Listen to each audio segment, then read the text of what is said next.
Les applications de l'optique photonique font partie de l'une des 6 technologies clés du XXIe siècle pour réindustrialiser le vieux continent. En effet, elles ne cessent de s'étendre avec le déploiement des réseaux de fibre optique et l'essor de l'impression 3D, des véhicules autonomes ou encore de l'exploration aérospatiale. La filière française participe pleinement à cette révolution technologique grâce à ses investissements en R&D ainsi que l'excellence de ses laboratoires de recherche. On peut citer par exemple le CEA, l'Institut d'optique ou encore l'IREPA Laser qui donnent régulièrement naissance à des startups dynamiques comme Kelab et Irisium. Selon l'étude Xerfi France, le chiffre d'affaires de la filière tricolore a d'ailleurs progressé de plus de 6% par an entre 2010 et 2017, en partie aussi grâce à son développement à l'export qui offre d'importants relais de croissance aux entreprises. Cette dynamique porteuse devrait s'accentuer à l'horizon 2020 avec l'amélioration du contexte économique.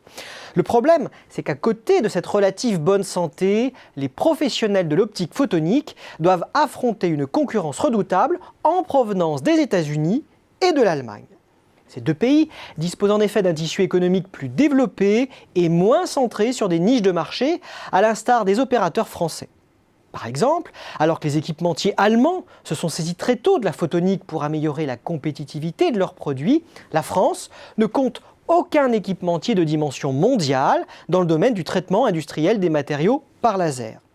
Elle possède seulement quelques PME qui tentent de s'imposer sur le marché avec un positionnement spécifique comme Gravotech Marking dans la gravure ou Laser Cheval, expert dans le micro-usinage.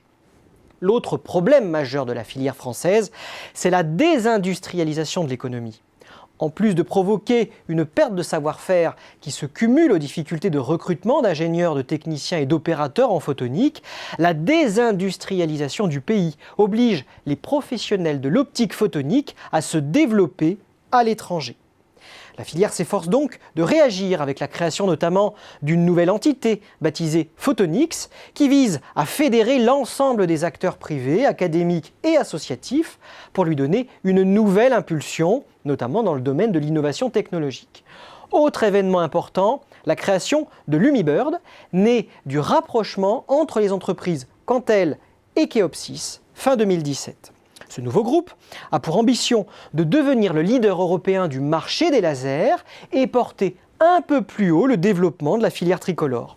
Une filière qui vise également la conquête de nouveaux marchés à l'international, la diversification de ses marchés clients, ainsi que l'industrialisation de ses innovations. Une industrialisation qui constitue un défi majeur pour de nombreux acteurs de l'optique photonique, compte tenu de leur faible taille.